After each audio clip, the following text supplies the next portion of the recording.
Assalamualaikum kakawanan, ulun nih hana bekisah. Bolehlah ulun bekisah. Amun ulun boleh bekisah beparakan buhan pian nyaman mendengarkan kisah ulun.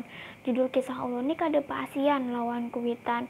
Ya nih ada bedul berenak di rumah, yang uma di dapur, beraguan yang anak di tanah. Pas yang uma keluar mariksa jam. Nah, Ari sudah jam 9, Diang belum aja naik. Diang, cepetin naik ke rumah, mandi, makan. Pas jadi Diang, inggih mak, betul pas sekalinya. Ke dapur pulang yang umat memeriksa masakan yang di dapur teh. Betul pas hanya deluas keluar pulang. Nah, Ari sudah jam 10, Diang belum aja naik ke rumah. Diang, cepeti kau naik ke rumah, mandi, makan, inggih mak. Pas sekalinya kada luas. Naik si Diang bekuciak. Uma, kenapa kau Diang? Timbul-timbul nangis. Ulun ti maai bermainan, maai di tanah.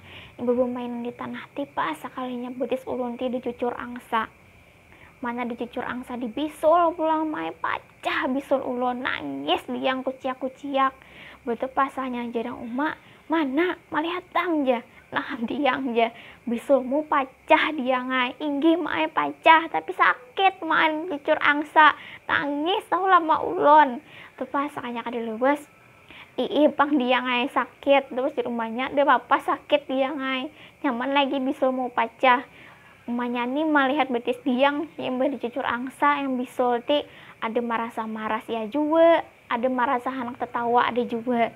Betul pas sekalinya, sini nah mama anu akan pulang bisulnya, nyaman butuh nanahnya keluar.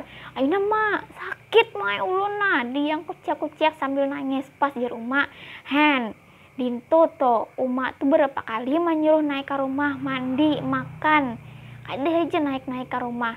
Ngintu tuh ngarannya kada pasian lan kuitan, gara-gara ngintu tuh kada pasian. Pas sekalinya dicicur angsa dibisul pulang pacah lagi bisulmu. Diang timbul mendengarkan umanya bermamai sambil taranai sambil nangis. Nah, kayak gitu kisah ulun ti. Kalau begitu ulun tutuplah kisah ulun nih. Wassalamualaikum warahmatullahi wabarakatuh.